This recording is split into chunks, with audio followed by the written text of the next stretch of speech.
ఆర్మూర్ నియోజకవర్గ నేతల తీరును చూసిన ప్రజలు నవ్వుకుంటున్నారు. ప్రజా సమస్యలను పరిష్కరించాల్సిన నాయకులు ఒకరిపై ఒకరు విమర్శలు చేసుకుంటూ రోడ్డున పడ్డంపై నియోజకవర్గంలో చర్చ జోరుగా సాగుతోందట. ఇటీవల ఆ మున్సిపల్ కమిషనర్ రాజు ఏసీబీకి చిక్కడంతో వసూళ్ల వ్యవహారంలో అధికార పార్టీ నాయకుడు నియోజకవర్గ ఇన్ఛార్జ్ వినయ్ రెడ్డి పాత్ర ఉంది అంటూ మాజీ MLA Jeevan Reddy press meet పెట్టి మరీ విమర్శలు చేయగా, అంతే ధీటుగా Congress party incharge press meet పెట్టి మాజీ ఎమ్మెల్యే అవినీతిని బహిర్గతం చేయడం, గత 10 ఏళ్ల కాలంలో ఆయన చేసిన అక్రమాలు, అవినీతిపై ఘాటుగా రియాక్ట్ అవ్వడం కలకలం రేపుతోందట.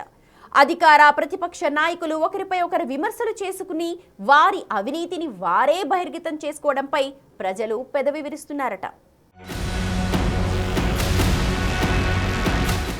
ఎక్కడా లేని విధంగా నిజామాబాద్ జిల్లా ఆర్మూర్ రాజకీయ విభేదాలు రచ్చకెక్కుతున్నాయి. అధికార పార్టీ నేతగా వినయ్ రెడ్డి తనకు నచ్చిన అధికారులకు నియోజకవర్గంలో పోస్టింగ్ లిప్పించుకుంటుండగా, స్థానికంగా ఉన్న బీజేపీ ఎమ్మెల్యే పైడి రాకేష్ రెడ్డి ప్రభుత్వంపై తరచూ విమర్శలు చేస్తూ ప్రభుత్వ కార్యకలాపాలకు మాత్రం హాజరవుతున్నారు. కేవలం యూట్యూబ్ ఛానళ్ల ఇంటర్వ్యూలకి ఆయన పరిమితమవుతున్నారని నియోజకవర్గ ప్రజలు విమర్శిస్తున్నారు. వినయ్ రెడ్డి ఒకవైపు, రాకేష్ రెడ్డి మరోవైపు రాజకీయాలు చేస్తుండగా, మధ్యలో ఎమ్మెల్యే ఆసన్న గారి జీవన్ రెడ్డి అప్పుడప్పుడు వచ్చి వివాదాస్పద వ్యాఖ్యలతో బాంబులు పేల్చి వెళుతున్నారు. ఇప్పటికే నియోజకవర్గానికి మంజూరైన యంగ్ ఇండియా ఇంటిగ్రేటెడ్ స్కూల్ ఏర్పాటు విషయంలో స్థల ఎంపికలో ఎమ్మెల్యే వినయ్ రెడ్డి మధ్య వివాదం కొనసాగుతోంది. ఇంకా స్థల ఎంపిక పూర్తి కాకపోవడంతో వచ్చే విద్యా సంవత్సరం తరగతుల ప్రారంభం అనుమానంగా మారింది. కేంద్రీయ విద్యాలయం సైతం ఆర్మూర్కు తీసుకొచ్చే అవకాశమున్న ఎమ్మెల్యే రాకేష్ రెడ్డి పట్టించుకోకపోవటం వల్లే రూరల్ నియోజకవర్గానికి వెళ్లిపోయినట్టు విమర్శలున్నాయి. ఆర్మూర్లో 100 పడకల ఆసుపత్రి ఉండగా దానికి సిబ్బంది, నిధులు రాకపోవడంతో ప్రజలు ఇబ్బందులు ఎదుర్కొంటున్నారు. ఇలా ఎన్నో సమస్యలున్నా ప్రజా సమస్యలను గాలి కుదిలేసి నేతలు పరస్పర ఆరోపణలతో రోడ్డున పడటం విమర్శలకు తావిస్తోంది.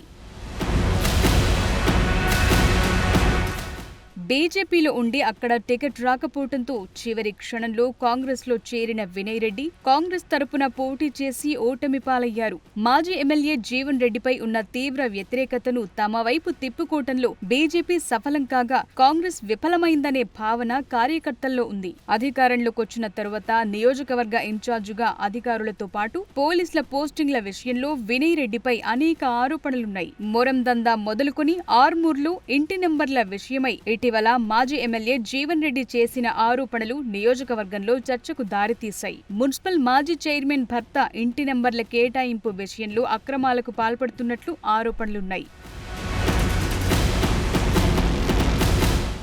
మాజీ ఎమ్మెల్యే జీవన్ రెడ్డి ఆరోపణల్లో ప్రధానంగా 3 అనుచరులను వినయ్ రెడ్డి ఒక్కో కార్యాలయానికి ఒకరు చొప్పున నియమించుకుని వసూళ్లకు పాల్పడుతున్నట్లు ఆరోపణలున్నాయి. మున్సిపల్ కమిషనర్ రాజును ఏరికోరి పోస్టింగ్ ఇప్పించి వినయ్ రెడ్డి వసూళ్లకు పాల్పడినట్లు ఆరోపణలొచ్చాయట. కమిషనర్ రాజు ఏసీబీకి పట్టుబడగా ప్రజలు సంబురాలు చేసుకునే పరిస్థితి ఉందంటే వసూళ్లు ఏ విధంగా సాగాయో అర్థమవుతుందట ఆ నియోజకవర్గంలో.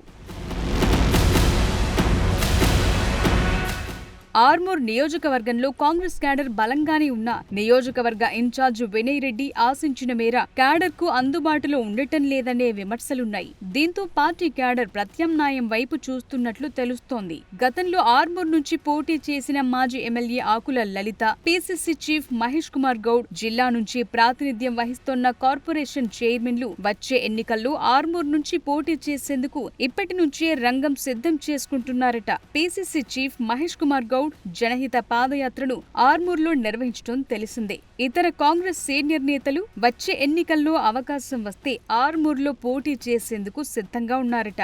మరీ చూడాలి నేతల మధ్య జరుగుతోన్న రచ్చతో ప్రజల జడ్జిమెంట్ ఎలా ఉండబోతోందో.